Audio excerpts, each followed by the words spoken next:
রাক্ষসের রূপকে পরিত্যাগ করে ধারণ করিব সুন্দরী নারীর রূপ।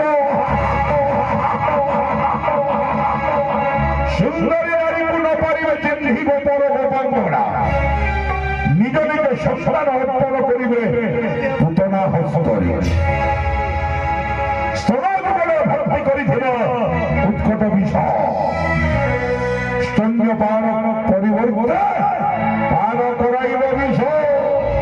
মৃত্যু সংসারে সেই থেকে গোপন গোপালে ভাদ্র মাসে কৃষ্ণপক্ষে অষ্টমীতে ধীরে ধীরে বিধিবা সমস্ত নবজন্মিত শিশু স্তন্যপান করে দেবতাঙ্গর মৃত্যু নরহিমীর পঞ্চা সর্বকাল পর্যন্ত ধরা ধাবরে ধন্য হইলে